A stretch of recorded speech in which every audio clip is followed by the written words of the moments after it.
Hi, folks. Welcome to the program, All About Cars. My name is Ralph Medeiros. I own and operate Ralph's Auto Center in the north end of New Bedford with my son, Andrew. We're located at 867 Church Street, just off of Route 140. You take exit 5, it puts you on Church Street, and you go down just over half a mile on the right-hand side, right beside Webb Plumbing and Heating and Dollar General, just down from Regal House. Very easy to get to, directly opposite of New Bedford Vocational's service entrance for faculty and for buses. You can ring us up here at 996-0500, 996-0500. We can talk about whatever's on your mind. Prepping up for the new year, you just listened to Johann Strauss, the Blue Danube Waltz. Kind of brings in winter and the new year. And I got a call. Some people worried I wasn't here. I did play the song, and I got in during the song was playing, but not at the very end, I'll mind you. I was here. Everybody gets Straussed for the holidays. Straussed, yeah. Straussed out for the holidays, right? Yep. That's a good play on words, huh? I don't know if it was a very good play, but it was. Straussed, stressed out. Yeah, Blue Danube. I always like watching the Vienna Orchestra, their New Year's Day show that they put on. I remember years back, Walter Cronkite used to MC it, and I don't know who's going to do it this year, but it's always enjoyable to listen to it. I can imagine it would cost a fortune to get tickets to it, to go to it. But it is quite a time in Vienna. That's kind of a tradition over there in Austria, in Wien, Austria, where they play that all the different music of Strauss and others. And, it's some great stuff if you like it. Kind of, maybe it helps some of you folks out there with hangovers. I don't know. Somebody drank too much at a party or something over the, yesterday, today, Christmas. Hopefully not, but at least it doesn't, some of this modern day music get in your head and kind of hurt you sometimes. Or it just is, right, Matt, some of this new music. Oh, yeah. Guess you, how was your Christmas? Good? It was good. Yeah, good nice time? and quiet. Yeah, good. Yeah, I had a good time, too. I can't complain. Meeting my family and ate too much, obviously. Yeah. Well, we have a lot to be thankful for. In this country compared to what's happening around the world. In some places, they're having a very difficult time, and a lot of Christians are being persecuted around the world, especially in northern Africa and in the Middle East. A lot of them are fleeing for their lives because there's very little tolerance out there for their religion, unlike what takes place in this country, where we do tolerate a lot of different religions and different perspectives, at least to some degree anyway. But give us a call here, 996-0500, and there's another tune I'm going to play here too that is like kind of like an audio montage of history, and we're not going to play it just yet because this Blue Danube was a rather long cut, this is the time of year to reflect and to reset. Reflect going into the new year and to just kind of reset ourselves and, get ourselves back in balance and correct misguided thoughts and hopefully have a more prosperous year next year, at least in our own world. Hopefully the country will move forward. We've got one more year of this regime, and we can move forward from there and see what the future brings us, which will be, it's a solid year away, right? A little over that, and see what the fortunes bring. I'm a little concerned about the past, as far as if it's a predictor for the future. It would cause you to pause a little bit and think about it, and that's the problem. I think many Americans just don't think it's been stated by many that the attention of the American public is less than that of a goldfish. And I think a goldfish attention is not more than 4 seconds. And I've heard that said more than once. I've read it online more than once. Sad testimony. But what are you going to do? It's obvious when you look around and see what's happening, right? Okay, let's see. Swedish electric car firm in a $12 billion Chinese deal. Stockholm, the National Electric Vehicle Sweden, I should say it this way, National Electric Vehicle Sweden. That's, I guess, the name they go under. And that's when they convert it to English, so it's a little halted, if you will.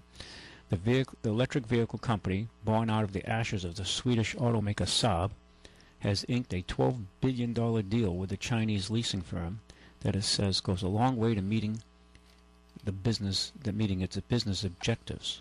In a statement Thursday, yesterday, the week before, it said it was providing 150 sedans to the Panda New Energy Co., a vehicle leasing company with a focus on low-emission mobility solutions. It valued the deal at 78 billion yuan. There's about 6.7 yuan to the dollar, if you want to put a perspective on it. The company, which is owned by Chinese and Hong Kong investors, is more commonly known as NEVS, says that the 9.3 style sedan should be delivered by late 2020. The deal also includes 100,000 other electric vehicle products and services. NEVS Vice Chairman Stefan Tilk said the deal is a strategic collaboration both in terms of the number of cars involved, but also the implementation of the company's vision and new business plan. NEVS bought Saab out of bankruptcy in 2012 after a failed attempt to revive the brand by Spyker Cars of the Netherlands. So there you have what Saab is kind of being resurrected into mostly electric cars. After starting off in 2013 producing gasoline fuel models, NEVS announced in May of 2014 a production stop of the 9.3 sedans due to cash flow problems. Yeah, they weren't selling enough of them, unfortunately. NEVS spokesman Mikael Oslund said the body of electric vehicles would be built in Sweden, while the final assembly would be in NEVS factory in China. He could not say immediately how many jobs would be created in the former industrial city, which is struggling with high unemployment rate. Yeah, they got a high unemployment rate and an extremely high immigration rate, so that only compounds the problem in Sweden. Sweden, if I'm not mistaken, takes in more Middle Eastern immigrants than any other country in Europe. And they're having some real social problems over there right now with the integration of these people who are significantly different than they are in their culture. And it's creating a lot of problems that they're trying to suppress. If you read some of the other news sites, and in even Sweden, some of it's getting out, but they're trying to minimize it with the added rapes and things that are going on now with all these new arrivals coming into the country, which is very unfortunate indeed. Very good afternoon to you, caller. Hello, are you there? Yes, I'm here. Hi. Oh, I was wondering, you said to call up the number, and it's ringing and ringing and ringing. Well, we didn't but see anyway, I was reading, so I wasn't looking at the board, but... I like that music very much. Oh, so did you? Wasn't it nice? It was very nice. I used to always tape it on New Year's Eve, because they had it every year, and it's just wonderful. And it's good to hear some good music because there isn't not too many good songs out there. No, it's hot. Even on FM, you tune the dial. There are very few stations that are playing. I don't know. I mean, there's some good music. I shouldn't say that. There are some stations you have to kind of drill down and find, especially below 92 megahertz on the FM dial, some of the micro stations, but they're hard to get unless you have a good radio. Well, I don't listen to too often, but usually at dinner time we do it. And we usually listen to you. And I just thought I'd call and tell you thank you, because it was very nice. The sun is out, and it made you feel good. Yeah, we're at the bottom of the year, about to begin a new year, and those Strauss waltzes come in usually around the winter time, the beginning of the new year, and it kind of makes... I can hardly hear you. Really? Yeah. No, I don't know. I hear a lot of noise in the background. Somebody doing dishes or something? Oh, yes, my husband. Oh, well, good. You got him busy. Okay. Keep him busy. All right. Well, thank you for calling. Okay. I'm glad you enjoyed it. All right. Yeah, Bye-bye. Very good afternoon to you, caller. Rafi. Billy. Yeah. How are you? I tried to get a hold of you Christmas Eve. I called Pam, and she said, he'll be around the clock, 1 o'clock. Oh, she didn't tell me you called. And I called, and nobody answered the phones anymore. Oh, yeah, well, we did shut down early. Oh, okay. So, yeah, unfortunately, I missed you, and I didn't know she didn't, well, with everything going on, this week's been kind of crazy, right? Everybody's it was running stressed crazy. out, running around, shopping late, I mean, I did go out Wednesday, let me give perspective here. Wednesday I went out, but it was raining hard, very hard, Wednesday night. So I didn't get all my shopping done, and then I did do some Thursday. And the mall area was kind of busy. It was very, I would say it's very busy, but not crazy. There was a lot of traffic as usual, but I've seen a lot worse in times past. So I don't know. I think either people did their shopping earlier, or just people were being more frugal and pragmatic to the realities of our economy. I think people are taxed out, and they don't have the cash flow. When you get done paying all your taxes, your insurances. Well, it'll be coming up soon. We'll be getting tax bills this coming week, pretty sure. Oh, yeah. We're going to give us our New Year's present. Well, the city of New Bedford is going to give everybody a New Year's. Another over $200-something a house. You're going to give everybody a delayed Christmas present. Yeah. When you get your tax bill next week in the mail. Put on the radio because I could say what I really like to say. Yeah. Well, next week when you get your tax bill, you can thank your city government for a nice sharp increase 2 years in a row. They're going wild here spending money, boy. Yeah. Well, everybody's trying to cut back, and they're just spending. Yeah, well... we've got to come into this sometimes, got to.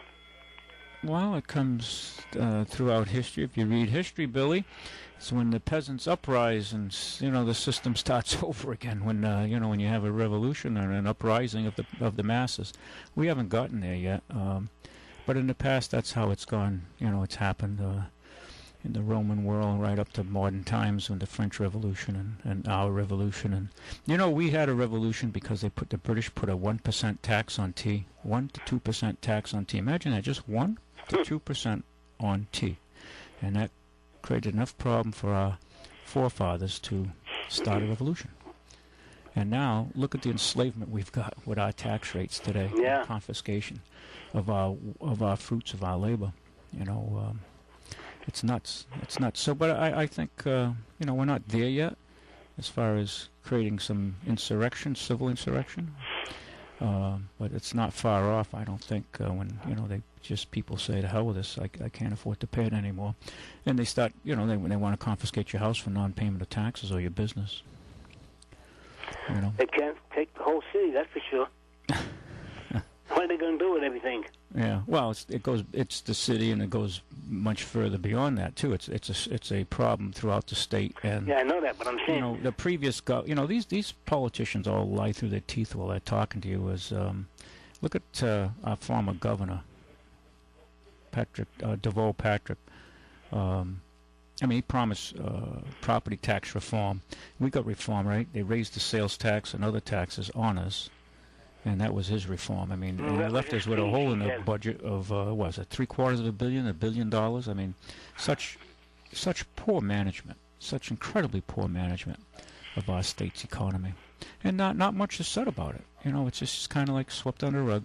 Sad testimony to our state and the way it's being run. Hopefully now it's a little more going under, I think, at least we have a governor there that's a little more aware of these of spending money and keeping the legislature somewhat in check. Hopefully, I hear all your bells there. Sounds like we're in Paris or something, or in London with all the church bells going off. Yeah. Yeah. So Billy, in other words, doing the holidays, huh? New cars? No, it's kind of a slow time. Yeah, slow time. Quiet, huh? Yeah, kind of. It's a slow time. This past week has been slow, and we're just kind of reflecting here. Just everybody, it's a time to reassess and rethink the future here as we go forward. And we do it as individuals, and we do it, companies do it, and, I guess state governments do it, and federal governments. And things quiet because everybody's spending money at the malls or whatever. Or credit card use, you know what I mean? Unfortunately, a lot of people put it on their credit cards. They don't have we're a nation based on debt now, and not savings. And if you save it, they're stealing from us because they don't pay you hardly any interest on your money. So that's a sign of having your money stolen from you in a sense, right? When you think about it, when people of means can take loans out for very cheap, and the money doesn't really come to Main Street, but it certainly allows Wall Street to do a lot of mergers and acquisitions very inexpensively. But when they raise funds that way, so it's we have some structural problems in our country that we're going to have to straighten out, and we frankly need, Billy, a reformer, kind of in the same vein, the same idea as a Roosevelt, not in his policies, because we've played that card, that game out. But we need some structural reforms, and they're going to be painful. And I don't know who's got the time. Who do you see that's running that'll do that? Tell me. Well, Which one I see, I have no faith in none of them. Yeah, well. Because one day they say one thing, and then the next day they recant it, and then they say something else.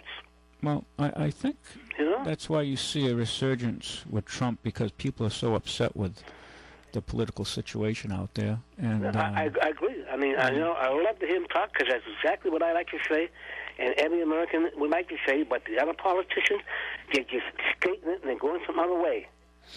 Yeah, well, the other guys want to bomb everything, and the other Bush, and come on. Yeah, well, they're talking a tough talk for a country that's kind of broke. Yeah. And any war we have, we'll have to print money to get out of it, and that's the problem. But you see what happened. I told my little friend there, Judy, when they first sent a few guys over there, I said, watch. It's going to be a few this week. Next week going to be a few more. Pretty soon you got a whole bunch of them. What happened? 6 got killed again. Yeah, I know, yeah, over in Iraq and Afghanistan and. Yeah, but they sent over there a little at a time, Ralph. Mm-hmm. And then they sent a little bit more. Now they're going to send another combat, and all they're going to do is just weed out the bad guys and get them. But that's all their job is. What do you think is going to happen? Well, they're going to get in firefights with them. I think they've been embarrassed. This administration's been embarrassed by what the Russians have done. Of course. I found it. You have to listen to the news very closely, and in this week's news it came out that the Russians were dropping cluster bombs. Okay, these are bombs that when they burst out a lot of little bombs like hand grenades, cluster bombs, and they were saying that they were killing a lot of civilians. Mm-hmm. And I said to myself, well, that's interesting, because we did bomb a hospital in Afghanistan with patients in there, and they were burning to death on their beds, and we're going to investigate that. Remember, which was about a month back in Afghanistan, we had bombed it was a Doctors Without Borders hospital, right? Mm-hmm. Which I get their newsletter. I do send them money, so I'm familiar with. I'm always getting their alerts. But our government did bomb. Other countries can do whatever they want, and nothing said. But we got to be held to a higher standard. And we just bombed some Iraqis in Iraq. Yeah. It was a mixed up, and we did kill a lot of Iraqi troops and some civilians. Yep. So you see how now they come out with the Russian propaganda to go against it, which I'm sure the Russians have hurt civilians as well. I mean, war is war, and war is violent, and war is, it's the extreme of man's anger to his brother, if you will, and it's very, very unfortunate. But it's more of a power play and more of winning. It's more of like the battle for people's minds, and unfortunately, most Americans are comatose. They're brain dead. They're only interested in their texting and cell phoning and Kim Kardashian's dress and what's the latest game or football that's out there, or stuffing their faces and not being aware of what's going around them in the world, the loss of their civil rights. Well, you know something? With these few attacks lately, they're starting to get a little saying, whoa, this don't look too good. It could happen to me in my hometown, Yeah. That's what they need. They're going to wake them up. The one in California shook a lot of people up and said, oh, my God. Now everybody's deaf. Every time there's something going on, every time you see the news, there's somebody shooting. Yeah, well, this is what happens when our supposed immigration policies, right, are so well vetted that we're letting people in that cause these kind of problems. And yet they want to restrict your right, my right, to own firearms. Right. And these people had firearms and no licenses, no nothing. He wasn't. He was born in this country. She wasn't. I know, but I'm sure they had enough ammunition for a good army. Yeah, but they want to restrict your right and my right. And we got to pay. listen to Hillary for all Clinton. this stuff too, with our taxes. I'm sorry? And we got to pay for all these people coming in with our taxes. And all we're doing is getting buried with tax. Well, that's, there's a little tape I could play that's almost prophetic. I was looking at this time of the year, as I said, it's the time to reassess. And I was listening to speeches from people in the past. Most of these folks have passed on into the universe, next dimension. But their words are prophetic. And I was listening to one fellow here give amazing... Well, the news I like to listen to who really get to the news is PBS. Yeah, PBS... because ordinary news is a 30-second whatever, and you don't get nuts news of anything.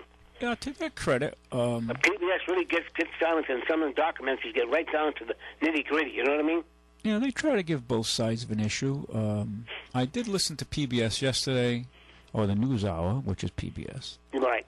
And some of the people on there I thought were rather left-biased in their political views a bit.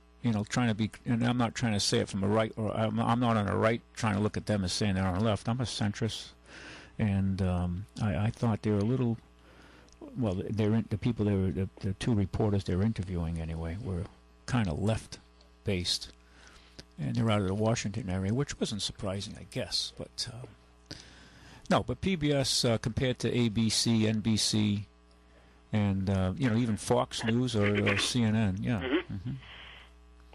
But you have to there are other sources. You have to go. You really need a computer today, and to go offline, to go online, and get off the mainstream news grid, which is America here.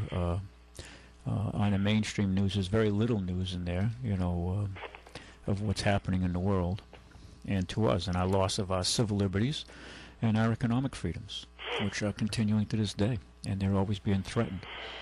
And that's, Billy, think of this. Look at your lifetime. Look at my lifetime.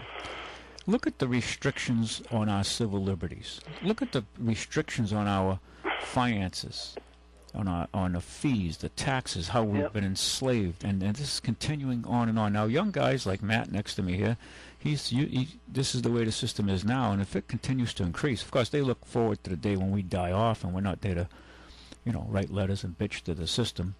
But if we don't get control, we're going to lose this republic. We truly are. We truly are. I agree. The forefathers, if you read the forefathers' writings, that they've, these guys were no dummies by any sense of the matter. Well, I just love when people say, economy's doing good. The gas is down below $2 a gallon. Yeah, well, what's that tell you? It tells me how bad it is out there. Yeah, right, it does. Yeah, if things were booming, gas would be $3-4. Yep. If things are that well. I mean, China's slowing down. It's too good now. No, we're heading for a major reset. And it's got to come, Ralph. It's got to come. Well, because tax is too high. You go to food prices. Medical is too high. Everything's out of whack. I mean, I don't know how some people hell are doing it. Well, they're going into debt, Billy. They're going into debt. People are buried up to their eyeballs, a lot of them. And the system is against them. And how I love is when I hear politicians preach, we're out to help the middle class. And you reflect back. You remember Guns and Butter? Yep. Right? Yeah. And who started Guns and Butter? Remember that term, we're going to have guns and butter? And that started in the 60s. We were fighting the Vietnam War, and we started implementing massive social programs like Medicare, Medicaid, under the Johnson administration. We could have it all. And, of course, the country was still strong, was still, wasn't that far out of World War II, and we still had a strong industrial base. We made pretty much everything we used in this country. The imports were not that much. I mean, Volkswagens were just starting to come over to the country, and Toyota was at the very, very beginnings in the later 60s. The Japanese products were considered junk in the 60s, if you remember. The rust buckets. Remember that? Well, the only thing they started to make that started to come around was their little transistor radios were decent. Mm-hmm. They started to build a little decent radio, a little transistor radio. They seemed to do well doing that. The first ones were kind of cheap, but as time went on, towards the later 60s, they built some nice stuff, and they just continued at it. And you look what happened to us in the 70s with inflation. And I don't know, it's just, and I think, and I'm not saying I'm totally sold on him by any means. Trump is saying things that have to be said that aren't being said by the mainstream politicians. No, that's what I'm trying to say. Yeah. But yet they're banging him, telling him he can't do this and he's too rude. No, he's saying just what people want to say, and the rest of the politicians, they don't get it. They don't get it yet. You know what I mean? They're backing away, and they're talking about bombing, getting another army and this and that. Got them. Come on. Well, a lot of that's over, you know what I mean? They want to show who's tougher, and like war is always the way, and let's feed the military-industrial complex like enough money doesn't go there already that we piss away around the world. And you take it like this, Ralph. The military is so poor off that they're using National Guard full time now, because that's guys who got killed from National Guards. Them 6 guys and the 3 that got wounded. Well, they're in the National Guard. They're volunteers. You mean if they went over, they didn't call them up. They get called up. Yes, they do. They do. Yes, they do. Well, they're in the service already, yes. So I guess that's right. They're in the service already. They're in the service. You get called up, you go. But that's what I'm saying. There's more. I get the Army Times, and it will show each section of the world where the American troops are located, and it will say what division or what battalion, and bottom will say National Guard from Illinois, the 180 something, and it'll be another one from California, the same thing. And it's all National Guard because the other guys have been sent over and over and over. They burnt out the regular guys. You know what I mean? Well, so National Guard should be home National Guard. I favor bringing. They're fighting. Billy, I favor bringing the draft back. Well, I always said they should anyway because some of these punks in the street, you straighten them out.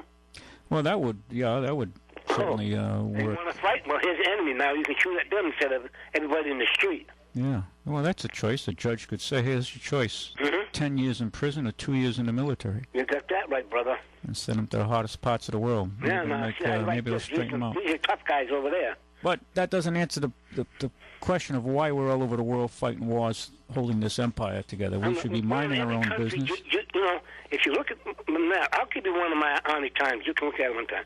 In every country, there's an American troop station. Every country there is. Yeah. Well, because we have an empire, Billy, and it's bleeding us, and and some people are profiting on it, but the masses in this country are not. No. And we should get back to what our forefathers, George Washington, said when he was leaving: avoid foreign entanglements, and we're not following that. I'm sure we need, some presence and vigilance, and people call upon us that need our help. But there has to be a change here. We're not running our country. Let's put it this way. We're not running our country. Why our senators, our president, they're answering to other people than to the masses. I know, but there's countries now that don't need it. England got their own army. What are we stationed over there for? Switzerland don't need it over there. Belgium. Oh, Billy, I think I lost you, buddy. I'm sorry about that. I want to put... Hi, you there, caller? Hi. Hello? Hi. Hello? Hi, you're on. Ralph? Yes. Yes, I agree with you in bringing back the draft. Yeah, well, thank you. Billy, I'm sorry. Yeah, no, we should bring the draft back so this way when your kid comes home and says, Dad, I got drafted. For what? I'm going to Kazakhstan. You go, where the hell is Kazakhstan? What do you mean? Then you start writing letters, calling your congressman. People would be more involved. And sending poor kids who volunteer to get out of inner cities or get out of coal mines. Right, but don't do it the way the draft was when I went in. Now, they pick and choose. The college thing, the work thing, you were exempted. There are countries out there where you're required. Just about 2 months ago, I'd say 2 months, 3 months ago, there was a up-and-coming golfer who was on the pro circuit who was doing real good. And he had to leave to go back to his country because he had a mandatory 2 years of military service to do. Wow. That was by his country's law. And he left the country. He's gone back. And after his 2 years stint, he'll come back and get back in the PGA. Yep. And, but here is a guy who was up and coming. He couldn't avoid it. Yeah. So I would say if you're going to bring back the draft, it would be for everybody. Right. No matter where you were working, whether you were in school or not. Your time comes, you go. Yeah. No, I know. It's this country is way out of balance. Right. We're not running our country. No. Okay. Okay, Ralph. Thank you.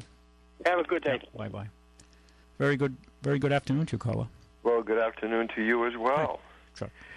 I got to agree with you on the draft. The Charlie Rangel, who you may not like his politics. Charlie Rangel, he's not. Excuse me for the interruption, but he'll have to turn his passport in pretty soon. You understand that, don't you?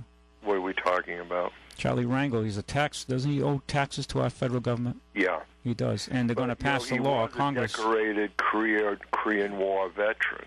Well, that's terrific. I respect that, but the fact is he's not rendering unto Caesar what he's supposed to owe. What he said was interesting was, the problem with the present system is those who most, everybody doesn't have a skin in the game. With the volunteer military, people can keep themselves out of the military but profit from it. If some rich guy's kid was getting called up to do combat duty, he might think a little bit more about it. Well, right now it's volunteer, so the rich kids go to college. Yeah, and exactly. the poor folk go to join the military, or those who have more patriotic views, and they sign up. But mostly the inner city kids who have no opportunity in inner cities like Baltimore, Brockton, New Bedford, Springfield, Lowell, New York City, and the outskirts, and the poor sections where people are trapped, and they join the military for a way out. Right, yeah. Exactly. And it's interesting. They say we have spent about $4 trillion in Iraq and Afghanistan. If you do the math, that's over $10,000 for every man, woman, and child. Disgusting, isn't it? Who's going to pay for that? You and I. Well, we're going to keep running it up on the national credit card until the whole system collapses, which can't be very far away, by the way. Well, it really isn't, I don't think. I was thinking about it the other day. I'm about a little over 60. And, when I grew up, we were a nation of working and saving. I can remember my aunt having you might probably remember these, Christmas clubs. Absolutely. They put a little bit away each week of their paycheck in the bank, and that account was for them to draw money out to buy Christmas gifts. I can remember seeing commercials where, the father would bring the child into the bank and they'd open up their first bank account. You don't see that anymore, do you? No, you don't. Those of us who have saved have been hurt. Bad. Well, you've been robbed. Well, that's I'm putting it in a little bit nicer way. The Federal Reserve, which is a private banking organization run by our government, overseen by the federal government. Let's put it that way. But the Federal Reserve System, which is basically a private banking system, has lowered the interest rates, so they're stealing from the savers to underwrite the debtors. And it's allowed Wall Street to borrow money cheaply. I would figure since this mortgage crisis began and they started lowering interest rates, I have lost somewhere between a potential income 5 to 6 figures. Oh, I don't... So I feel very differently about the honesty and value of this country than I did 10 years ago. It is a very corrupt nation. During the mortgage crisis, we bailed out the big banks in Wall Street, and we didn't bail out Main Street at all. No. As a matter of fact, some people pointed at them and said, you're responsible because you should never have taken that mortgage. Excuse me, banks are responsible. They never should have written the mortgages. Well, the prices now are out of the range of most working people. Oh, yeah. Young people who are going to buy a house today. Well, you know what? As we went from a nation of savers and workers, we became a nation of investors and debtors. If you're making money today, you're investing. And those investments are based on the fact that people are not getting good jobs. Jobs are going overseas, and this has been the record year for mergers. Yes, because the money's cheap. The money's cheap. Plus, that way, when you merge, you cut your labor force. And it's been a record year, too, if you follow the markets, for stock buybacks. These companies are not making investments in new plants and equipment, at least not in the States. They're buying their stock back. And that's how they're raising. Why should they invest in the United States? Well, there's no incentive because of the tax laws. Yeah, but you know what? The argument, this is where Trump, I think, is conning the con artists, you know? He says, well, if somehow you lower the corporate tax rate and all that, they will bring the money back to America. Well, they may bring the money back to America maybe to do more mergers or invest in the overseas companies. If anybody who believes that's going to allow them or incentivize them to bring their money back and create jobs, anybody who believes that is either a liar or a fool. Well, I think when you look at company like the richest company in the world, I think they're still the richest company in the world. You know what company that is? No, I don't. That's Apple. Okay, that makes sense to me. Apple, yeah. Apple's sitting on $40 billion cash, free and clear. $40 billion. That's more than most governments probably around the world, okay? Right. And that's a fact. Now, a lot of that money has not come back to the United States because they don't want to pay. Yeah, but do you think it would have been $40 billion if they were building their electronic goods in America? No, the answer, of course, is no. No, it'd be less, a lot less. So they're having Chinese slaves build these iPhones. Maybe that's an improper word to use, slaves, but it's and economic slaves. We're turning into economic slaves here, but they have the Chinese building these iPhones and other iPads and Macs and all this, and they sell them around the world for greater gross. The Chinese are efficient; they work hard, and they're building their country up, and they have done a marvelous, remarkable job against a lot of headwinds. Well, they are stalling, though. You can't have the theory of infinite growth does not work. Absolutely, no arguments with me on that. But they have cities in China that have been built but never occupied. Right. Well, that's what happens when you have an oligarch run the country, and kind of like over here too. We go through we do have elections and us in the Congress and the Senate, but this country is in a sense run by an oligarchy as well. In a financial sense, especially. But the Chinese, when you have a managed economy, corrections cannot take place, and you're they're forced. It's just like when you're sick, your body's telling you something. Well, we have a managed economy in the United States. The Fed certainly has managed or mismanaged better, the economy. Yeah. No. Listen, there's no easy answers. All I know is... Well, there are easy answers if you love America. Well... and that's called bringing the jobs back to America. And then now these people can support their families, pay the taxes, et cetera, et cetera. But, we don't... Why would you bring jobs back and pay higher taxes? Well... See, as these companies... Well, if you're, the only other thing... telling me that they've robbed us... capitalism is amoral... No. I agree with you. In a Christian nation, we worship capitalism. Well, what's the alternative? Well, is this working good for a lot of people? It's working good for some. No, listen. Well, you need a reset here, brother. The laws are written listen, more people... not to benefit people like me. More people have been pulled out of poverty from capitalism than socialism or any other variants of socialism. Well, we have capitalistic socialism in this country. Well, no, we're moving towards socialism. We're moving towards capitalistic socialism.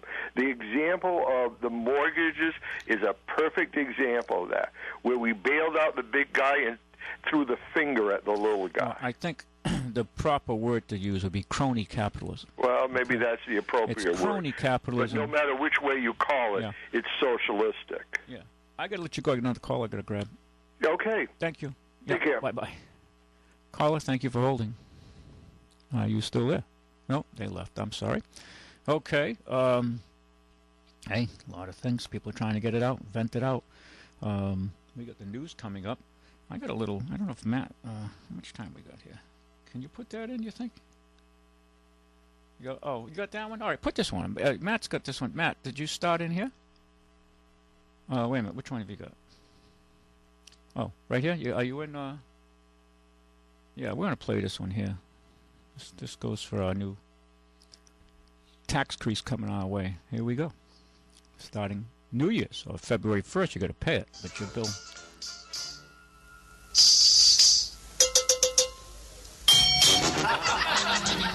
Money, money, money, money,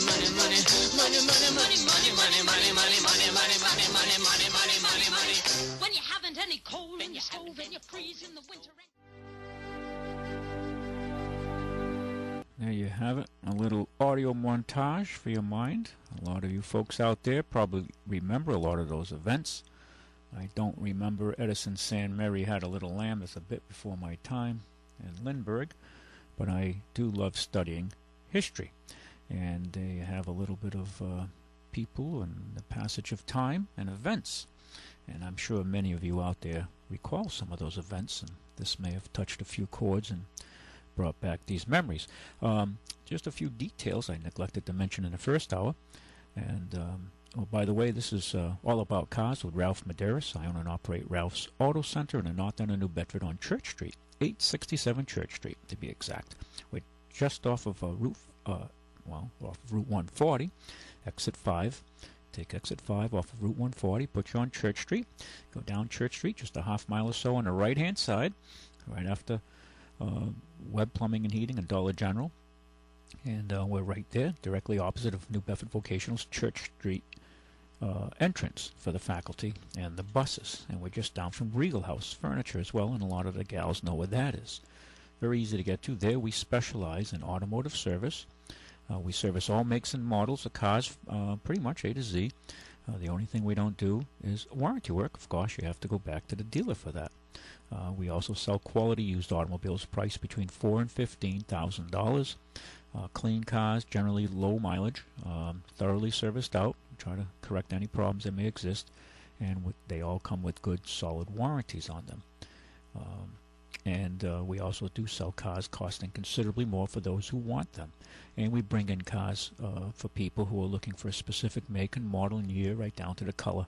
And you should give myself a call, or Andrew, my son, and come in and talk to us, and we can save you generally several $1,000s from the big boys on the major highways, the major mall areas where these dealerships now are located. They cost millions of dollars to put up, and they have to pay those bills. So you can save some money by doing business with us and get a good quality car for substantially less.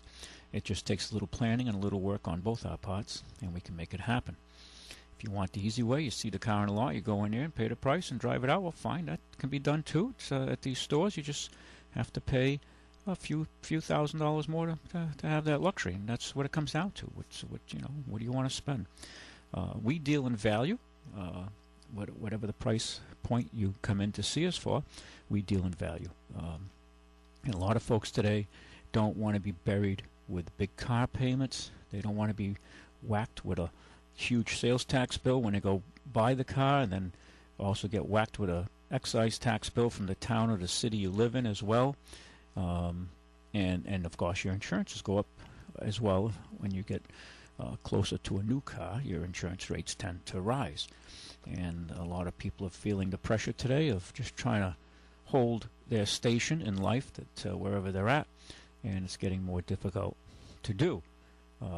Everybody's talking about fixing the problem, but nobody really does anything about it, and the problems seem to just they continue to we're on a slow track of getting tougher and tougher out there. Nobody really addressed the issue. Everybody talks about it, nobody knows what they're talking about, but nothing gets done other than things seem to get slowly worse. And for most folks, not everybody, some people are doing well. It's never always one way or the other. But a lot of working folks are not getting ahead, especially in the private sector.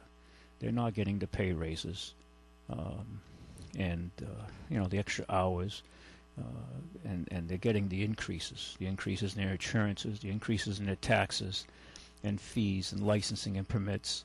And it's getting tougher and tougher for them to maintain their station. And I firmly believe we're heading for a major reset in our country, and I don't think it's that far away. I don't know when, the exact time and hour. I mean, there's a lot sharper tools out there in the box than my mind, and they don't have the answer as well. But a lot of people who think on these subjects know something is about, it's not far from the horizon of a major reset that's going to take place. And And you can just see it. I mean, we're in a kind of a term that you don't hear today is stagflation. A lot of younger people don't know what stagflation was. It was a term that first, I think it first became a word to be used was in the 70s when we had our first oil embargo. And you had the price of gasoline go from roughly 25, 35 cents a gallon, depending on where you were, 25, 35 cents a gallon. And it shot up to, well, between 45 and 60 cents a gallon. And it was like, ay, Zazouche, the end of the world. Okay, a lot of people flipping out. And they were trading in their beautiful Lincoln town cars and Pontiac Grand Prix and, Catalinas and other nice cars like that, and Oldsmobile 98s. And they were trading them in for Chevy Vegas and Pintos. I mean, it's just like a mob mentality what took place. And I remember these people trading in these beautiful cars and going into these, well, I can't say it on the world, but there are these little boxes that they were getting into at the time, and that lasted for a couple of years, and then the prices stabilized, and everybody went back to buying big cars, and then bang, the '79 embargo happened, and it started all over again. So it's this, people tend to go with more emotions and trends in the world. And, well, it's just the way it's going to be, I guess, right? That's just human nature. It's the way it is. Human nature. And same goes for politics. These politicians, they read they've read all the books on how to influence people and talk the talk and, get to the goal line and say what they got to say to get elected. And they know how to, work the audience, if you will. Okay? Kind of like car dealers know how to sell the audience when you come in. Sell the customer. Sell them that car. And put them into those $600 payments for the next 7 years. Right? And put them under amnesia. Same deal. Okay? Same deal. Let's see. Very good afternoon to you, caller. Are you there? Hello? No, nobody's there. Okay. I got the wrong line, maybe. No? Okay. Very good afternoon to you, caller. Ralphie. Billy. Yeah. Okay. Got cut off somehow. Yeah. I know it was my fault. I think I hit the wrong side of the board there. I forgive you. Hey, listen. AMC. Yep. Oh, 290s, 304, 343, 360, 390, and 401. What is that considered? Big block or small block? Which one? All of them. Yeah, but you started off at what? A 290. Yeah. A 304. Yeah. A 343. Okay. A 360. Yeah. A 390, and a 401. Well, I think anything below the 360 would be small block. Anything above the 360 would be a big block. Well, according to AMC... As far as cubic inches go. No, just that's all it says. Yeah, okay. Based on the same block, basic block, they're all considered small blocks. Ah, a 4 what? A 401. Wow, that's... Here's how it goes. DH were based on the same basic block, and all were considered small blocks. Well, okay, I guess under a strict engineer view, that when they came out with the small block, Chevy was the first one to come out with the small block. If I remember, the 260 V8 back in 55, 4, 5, 5, 6, right around there. 55. And they came out with their new... 55 was the small block. Right. That was their new small block V8. Right. And it was called a small block because it was lighter, thinner castings, not as heavy as the older designs. 283s? The 283 came after the 260. That was a more punched out version. Was that considered a small block too? Yep, same block. Oh, okay, all right. They punched it out. Mm-hmm. And then they came out with a small block 6-cylinder in 63. When they got off the Stovebolt 6 in 62 was the last year with the Stovebolt 6 that they ran from the 30s right up to 62 of them. Yeah, I'm not mistaken. With Rabbits. Well, I think by those... Babbitt Barons. They had Babbitt Barons, but I think they converted those in the 50s to regular Barons, Rod Barons with a cat. They weren't... but that last year of the Stovebolt, they used to call them Stovebolt 6s. Stovebolt 6. Stovebolt 6 was 62, if I remember correctly. And then in 63, they came out with their little light six-cylinder. Remember that? Mm-hmm. And it was like a light block, small block 6.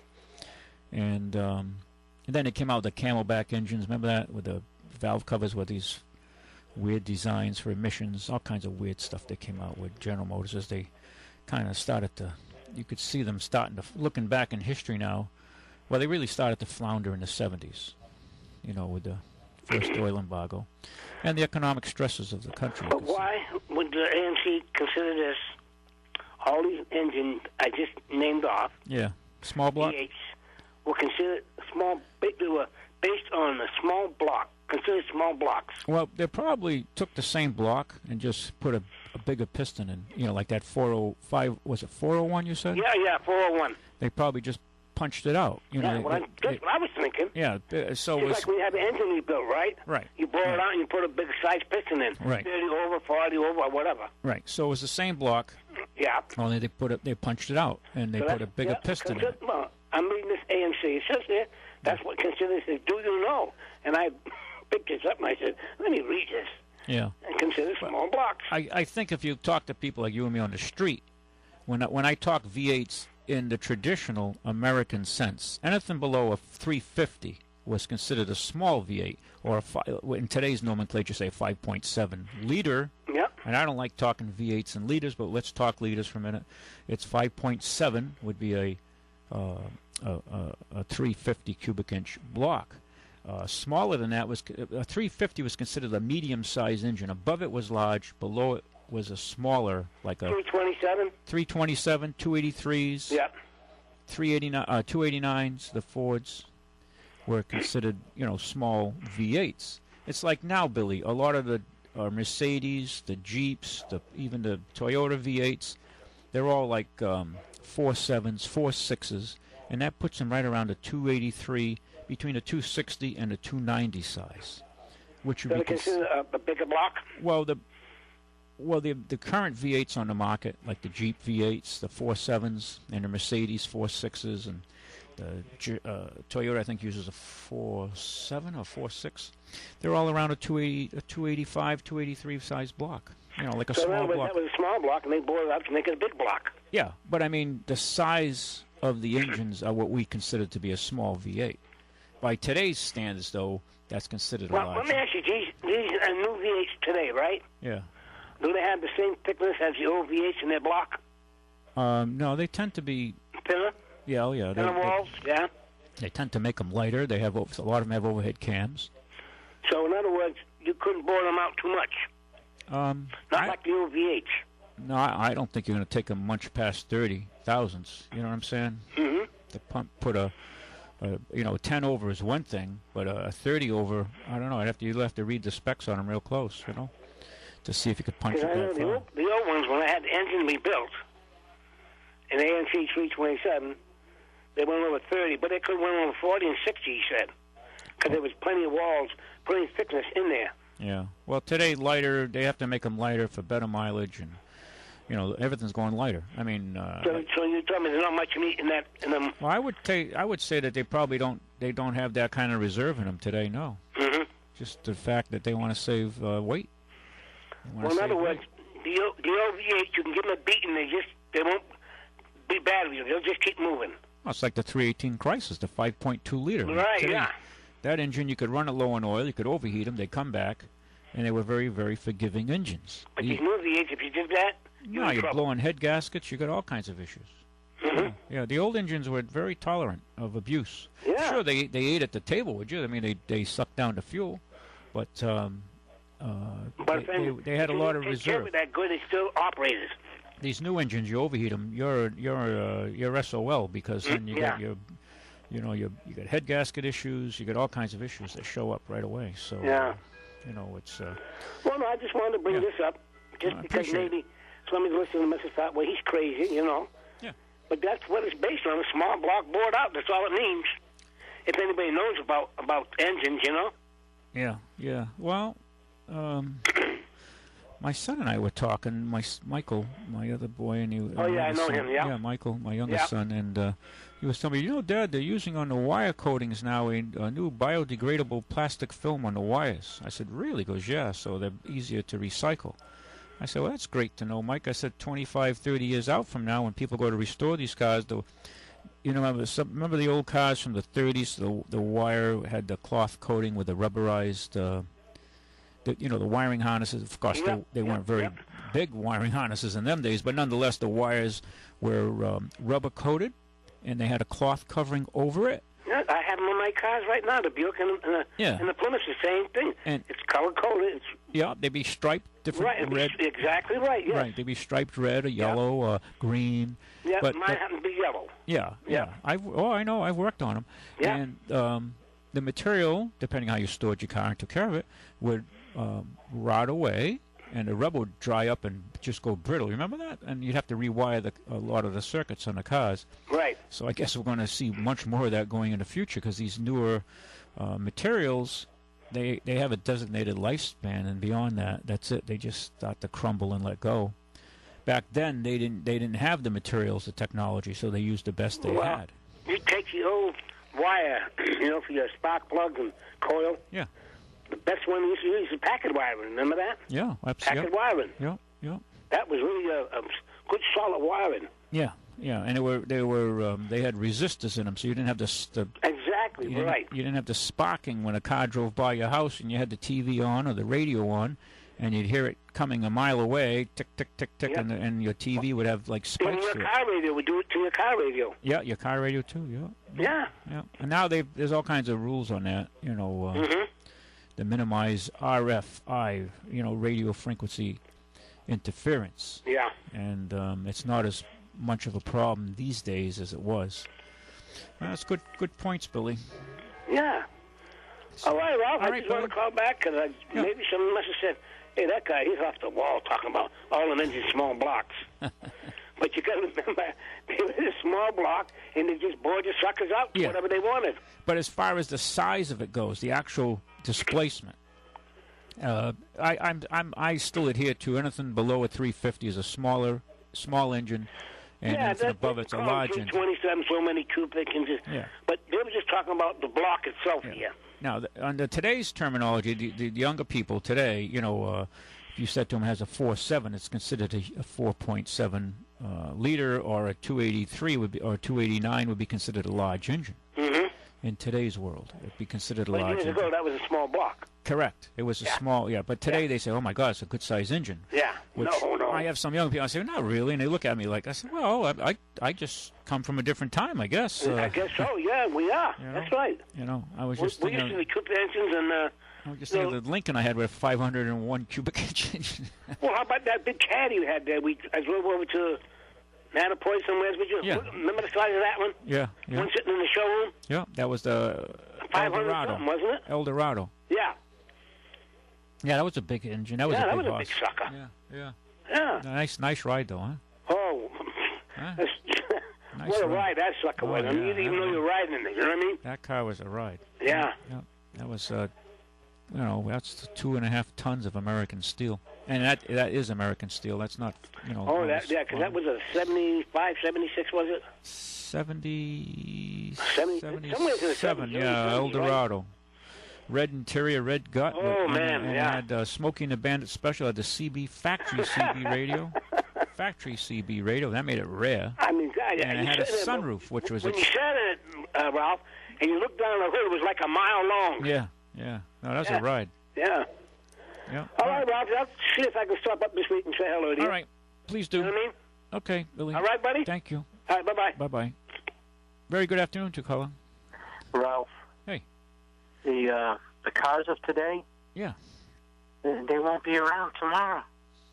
Well, or even think about rebuilding. Well, you're going to have to be into software. They won't last. They're going to blow in after 3 years of manufacturing, they fall into dust. Yeah, well, everything's made to be recycled real quick. What are you going to restore? Plastic? Yeah. Well, I guess you can get the molds. I don't know. That might be an idea, so you can rebuild them. All the modules, though, in the computer circuitry, it's going to be like trying to restore an old radio today. It's going to be a lot of work. You take old cars and restore them because they had some steel in them. They didn't have any steel in them. You wouldn't even be able to find them to rebuild them. Yeah. Well, yeah. Today they'll rust away. That's what I'm getting at with this stuff today. Yeah. But the electronics is going to be very problematic too. All the circuit boards, all the modules, and we've ruined ourselves. Well, hang on to your antique because it's only going to get worth more money if you got one. Well, you want something with points and condenser. Yeah. Because if you believe in, who was the former Nightline news announcer Ted Koppel was concerned about the future in an EMP, electronic magnetic pulse, and if that happens, during an attack on us, none of your cars will start, your computers will come down, unless you're driving a car with points and condensers. That'll start. And if you talk to the real survivalist type people out there, that's the kind of machines. My kid's one of them. That's the kind of machines they want. They want a points and condenser because they will start if there's a nuclear event. That's how my kid looks at that side of the coin. Yeah, if there's an EMP or a nuclear event, the car, and you're not in the nuclear event, directly, because then it doesn't matter. But these machines will run. The newer machines will not run. So, if the military knows this. But, yeah. So. Well, did you have a good Christmas? Yes, I did. I did. Thank God. Good. Family's good. Yeah, family's well, and that's the main thing. Most of my kids. All right, I just thought I'd give you a call. Well, good to hear your voice, and you're doing probably good on your one half of the business, but the snow side's not doing well. But no. But that could change in a day. Yeah, it could. The other side of the country's getting whacked. So. Yeah. We got to eat a little, so you got us when you really need us. I was surprised that the price of fuel went up this past few days, and they said because American the amount in storage in America went down. I'm saying to myself, wait a minute, this sounds like a bunch of hooey, because when people's boilers aren't running, we're not burning nearly as much fuel oil. No, I can't burn. I'm trying to burn oil in the house, and we can't burn through it to get more. Yeah. It's crazy. Yeah, the price of oil was like below $1. Yeah, I want to fill up again, but it wasn't low enough. No, I know, because you're not burning it. And I'm saying, when it gets that low, get it before it goes up, because she's going to go. Yeah, but see, it goes to show you. So they're saying that there's supplies that have gone down, which I find highly unlikely. Don't know if I lost your call. We were talking, and I think your circuit just, you must have been in a dead spot. Okay. Okay, that happens. Okay, you're back. Okay. Out here in the woods, you know how it is. A little bit different. Yeah, you're in the woods. You're in the woods. If the other guy would have donated the money and saved it instead of hiding it, your goddamn taxes wouldn't have went up. Who's that you're talking about? John George? With his money that he had hidden? Oh, my God. He could have made that money legitimately. They're saying, I'm sure he had to pay tax on it. I'm not defending him in any shape, way, or form. But, Yeah, but he was supposed to declare it, and he didn't, so now he's in when he declared it, how much assets he had, Yeah, you shouldn't have hit it. Yeah, well. And then maybe you know where he screwed up? He screwed up because he's in trouble. Well, he should have followed what the big boys do and the big gals do. He should have set up a foundation like the Clinton Foundation. And they could run all that money through like the Clintons have. Yeah, no, that's what they do. Yeah, and he wasn't big enough to play the game. game. If he had set up a foundation like the Clinton Foundation, and then you say you're going to go help some poor kids in North Africa and the Sudan or whatever. Yeah, it's just a big slush fund, right? We're going to meet in Switzerland, so you fly me out in your private corporate jet under a foundation expense, of course. And we're going to meet in Zurn, Switzerland, and have a very nice dinner and a weekend out there. And we're going to discuss how we're going to implement a new program using United Nations taxpayer money, our money. That's right. It's the same thing, Ralph. You're right. And we'll donate us a little bit to help it out, and the Clinton Foundation prospers, and we prosper. That's why you got to be a lawyer to be a politician. Well, a lot of politicians are lawyers. I agree with that. A lot of lawyers are politicians. Yeah, they are. I don't think you have to be one. It doesn't hurt you. I mean, you'd have a less. You're less likely to maybe perjure yourself as easily as maybe a lay person would. But you get yourself into trouble. Yeah. So stay positive and I don't know. Just be aware. The country is changing. Yeah, it is too. And, it is too. I don't know. Quicker than we think. Yeah. Well, stay positive. We have to save the republic, and that requires everybody paying attention more. not just listening to the same. By Trump shooting his mouth off about the Muslims, now the Muslims are having a conversation amongst themselves. I don't know if you saw the news. This morning they came out and one side saying, we're going to get together so we become a voting bloc. That way we don't have to listen to comments. And then now another group of Muslims has come out and says that's the exact reason, the wrong reason, we need to come out as a group of Muslims to go against radical Islamist jihad. Right. Radical Islam, I mean. Right. So now Trump is, everybody was yelling and screaming at him, but he created a discussion between the Muslims. Right. He's we're entering a different conversation, and he's touching on issues that... We had this conversation, would we have? Well, no. A lot of the conversations, not just that. How about the borders? We can't continue to allow... And everybody yells at him for, then all of a sudden there's a conversation about it, and... We can't continue to allow in hundreds of thousands of people in this country. No, Ralph, you can't be in the thing. And the thing of that, because I was just talking about that, is you got to stop. They get no bennies, no money, no nothing when you come in, just like it used to be. But we're not smart about our immigration. I'm not against immigration. But they give the money away to come here. So why wouldn't you want to come here? I'm against how we're doing it. We should do like Australia and Canada does. If you come in, and they'll take in refugees. They do have humanitarian programs where they take in refugees. Yeah, it's a percentage. Political people, who could be killed in their own countries. They have programs like that. But if you're not everyone. If you come in, you have no skills, no education, no money, you're not getting in. Australia is really tough on that. If you don't have a skill and I don't mean just digging ditches. I mean you'd have to have some Well, frankly, digging ditches, we need people to do that, and nobody wants to do it around here. But, and nothing against the laborers, that's for darn sure. But people, their immigration is much different than ours.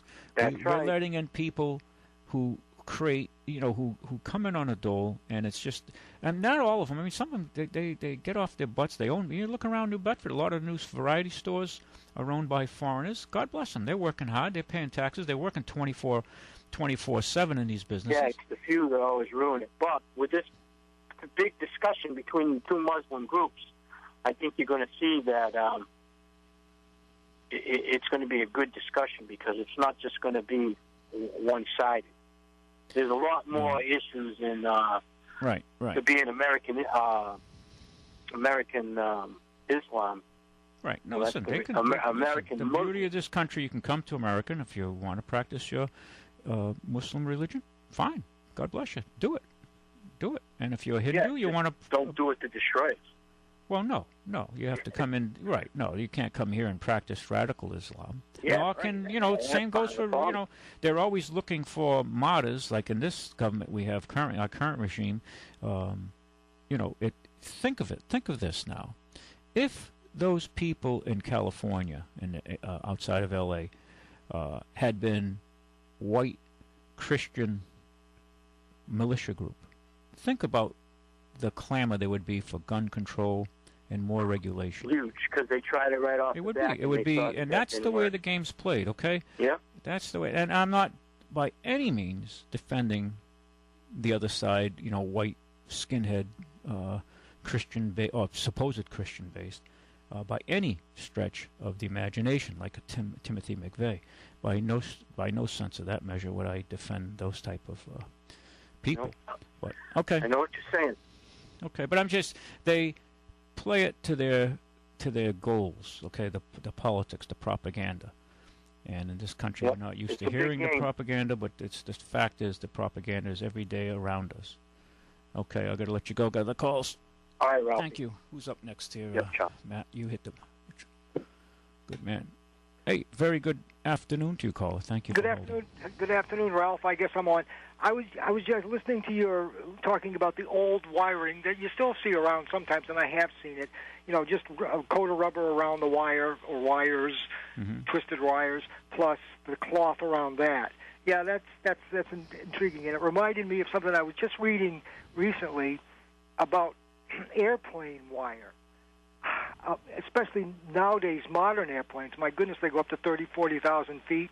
They go through all kinds of weather. Of course, I guess they always have gone through weather. Yeah. But you have to be very, very careful with airplane wire. Think when you're sitting in your 737 going to Fall River or wherever, think of all the wire in that thing. All to the front part, the avionics and the radar and the navigation and everything like that. And then all wired to, I'm sure, many control surfaces. And it all goes in an area, through an area that up in the air, it's exposed to extreme cold, 40 degrees below at 30,000 feet, Yeah. Some of it and they protect, plus all the weather that it might take. I mean, the vibration you hear too. Stories of the plane had to come back because of fire in the cabin, and you wonder, it's more. It made sense to me. It's more common than you think it should be. And yet, when I read the article, I said, yeah, that's wiring. There's wiring problems. I guess a main point is certainly you've got to have very good wire itself, but the insulation is especially critical, because you do not want water getting into that, leaving a blob of water on a wire. Airplanes, though, you take the modern jets, they have wiring harnesses with thousands of strands of, thousands of leads. Right?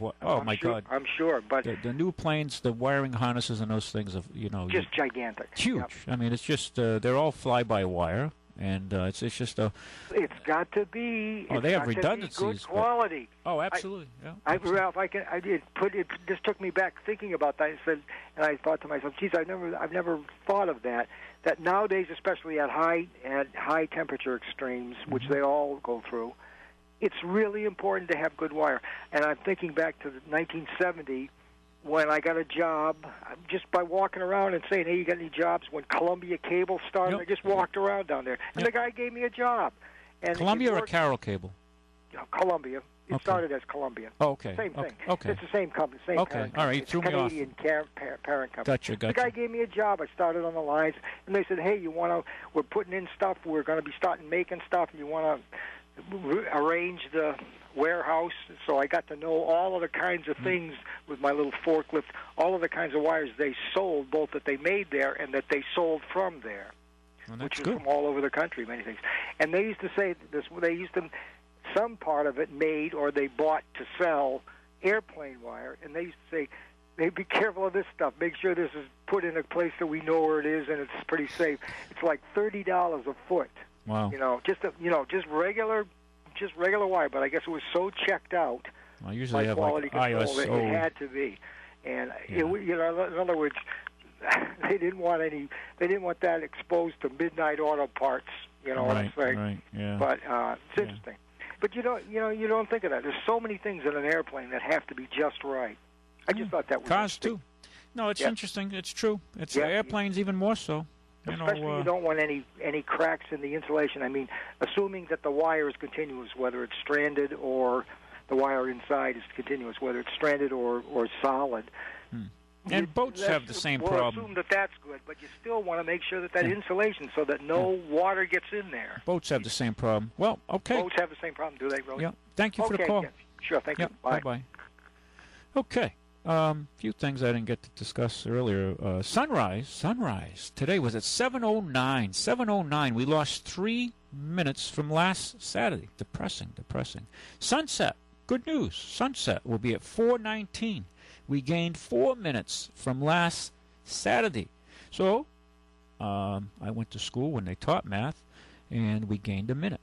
We gained a minute. So we're 1 minute ahead from last Saturday. So that the tide of light has shifted in our favor. Only 1 minute. Don't get overjoyed yet, but don't get too depressed because the tide of light is starting to come back. The tide has changed. The tide of light is starting to rush back to the northern hemisphere, even though they're in summer down in the southern hemisphere. Take heart. We gained a minute from last Saturday. Low tide is about to happen at 2:16, and it's been real low tides. We've been having a bit of like moon tides and moon low tides, and high tide has already taken place. It was 8:06, and this evening will be at 8:29. Can't go out cohogging tonight. It'll be dark. Moonrise is at 6 p.m. This evening, and it sets tomorrow morning at 7:45. We're one day off a full moon. Yesterday was a full moon Christmas Day, the first full moon in almost 40 years. And the next full moon on Christmas Day will be about 30-something years ahead in, let's see, 2034. If I'm lucky, I might see it. And some of you out there as well. So I believe the next full moon will be 2034. And moonrise yesterday was at 5, today it's at 6, and tomorrow's at 7. So they're right on the hour. Remarkable to see this, the math involved in running the universe. Wow. Must take a supercomputer, huh? Very good afternoon to you, caller. Yes, Chaplain Amadeo.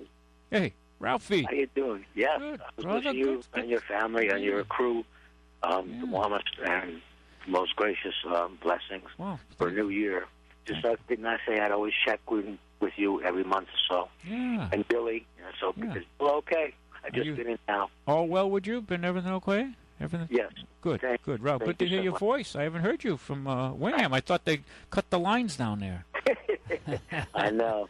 Oh, you got flooded out there on your little fortress island. I know. You can't believe 65 in Manhattan, Central Park, and here around the 60s too. I kissed the ground. Yeah. Last year, January. Remember? I was in the hospital. Man, the cab driver had to drag me to my door and shovel the storm door just to get in my own house. So I took the storm doors off. I don't like being dragged after a good 7 days in the hospital. So stay out of hospital. Storm doors. So, but so far so good, and I just want to wish you the very best. Thank you. I hope I can continue to bump into you at times. Yeah. But 50 years, and you were in that crowd. I never thought to go, Anton Brum, and shake hands and stuff, teaching school and stuff. And look at this. You sound good. And bless you, okay? Thank you, Ralphie. Ulysses, Andy, everybody. God bless you. I'll check in a week or so. Okay. God bless you. Thanks, Ralph. Bye-bye. Good to hear his voice. Haven't heard Ralph in a bit.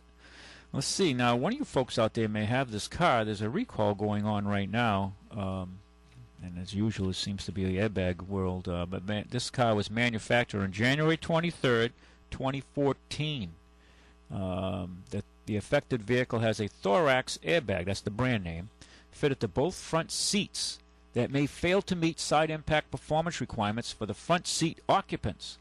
As such, this vehicle may fail to comply with the federal motor vehicle safety standards under the side impact protection. The recall is a bit smaller than the ones that we've been hearing about recently, but it's just as important. Well, maybe not as important as the other 99.99% of drivers on the road, but this person or girl that has, or guy or gal who has this, it's a huge deal if you own the car. The dealer replaced the faulty airbags for free. And this one car is a Rolls-Royce. Okay, there's one Rolls-Royce Ghost. That's what they call it, the Rolls-Royce Ghost, is out there, and it's being recalled by the BMW, which owns Rolls-Royce, for having a defective airbag. So they built one car. There aren't many of those Ghosts out there, and this car is being recalled. So if you have that car, you better call your Rolls-Royce dealer, and they'll take care of this problem for you. Imagine that, a recall for one Rolls-Royce Ghost model, and to bring it back. And it was manufactured on January 23rd of 2014. So just over a year now. It'll be 2 years coming up very shortly, and that's the way it is. I was I like listening to and reading and historical recordings and speeches and tapes and what have you. And every now and then you hit one, you say, "Whoa, that's pretty amazing to hear that." I'm going to play a track here that's about just under 3 minutes. I think we can squeeze it in now, Matt. About this amazing predictions that was made by this man on a speech he did in 1958. And we'll play it here, and some of his predictions have overwhelmingly come true. A good percentage of them, so that goes to show you there are people out there who don't make it to huge publicity levels, in life, but who have they're really thinking people. Here we go. A part of that plan, of course, is to induce the gradual surrender of American sovereignty, piece by piece and step by step, to various international organizations, of which the United Nations is the outstanding but far from the only example. Now, here are the aims for the United States. 1. Greatly expanded government spending for every conceivable means of getting rid of ever larger sums of American money as wastefully as possible. 2. Higher and then much higher taxes. 3. An increasingly unbalanced budget despite the higher taxes. 4. Wild inflation of our currency. 5. Government controls of prices, wages, and materials, supposedly to combat inflation. 6. Greatly increased socialistic controls over every operation of our economy and every activity of our daily lives. This is to be accompanied naturally and automatically by a correspondingly huge increase in the size of our bureaucracy and in both the cost and reach of our domestic government. 7. Far more centralization of power in Washington and the practical elimination of our state lines. There is a many-faceted drive at work to have our state lines eventually mean no more within the nation than our county lines do now within the states. 8. The steady advance of federal aid to and control over our educational system, leading to complete federalization of our public education. 9. A constant hammering into the American consciousness of the horror of modern warfare, the beauties and the absolute necessity of peace. Peace always on communist terms, of course.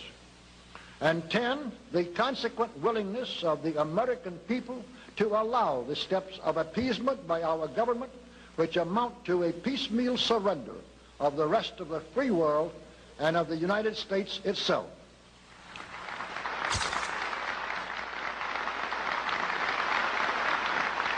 So brush the insider's dust out of your eyes, my friends, and the communist soap suds out of your brain, and ask yourselves in all honesty, what on earth is wrong with the United States simply minding its own business? Okay, there's an interesting little speech from the past done in 1958 by a fellow by the name of Robert Welch, started the John Birch Society. A lot of his predictions are right on the money. You know, when you fast forward here, well, over 50 years, right? And you hear his comments for us back then. Communism, the Cold War was at its height, and that was a real issue back then and that time. And with the Russians and the Soviet Union was our main competitor. And interesting speech when you listen to some of these people from the past. And I don't know. I just think most Americans, they're not paying attention, and you can see it. When I talk to some people, they don't have a clue, not a clue. And it's one thing to not have. I mean, I don't have all the information, but I'm constantly trying to educate myself as to what's going on in our society. And everyone is looking out for their own self-interest, and that's the way it should be.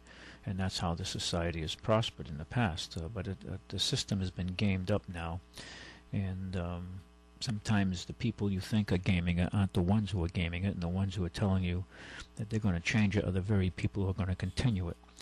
And that's the way the game is played. And it just requires sometimes a little bit of analysis to figure this out. But anyway, I want to thank you for listening. And we'll catch you next year. Next year, yeah, that's right. Happy New Year to you all. Be safe. Look us up at Ralph's Auto Center in North End and New Bedford. A little off subject today, but that's the end of the year, and we're going to get into business next year. So thank you for listening. Look me up at Ralph's Auto Center in North End and New Bedford on Church Street. God bless. Be safe.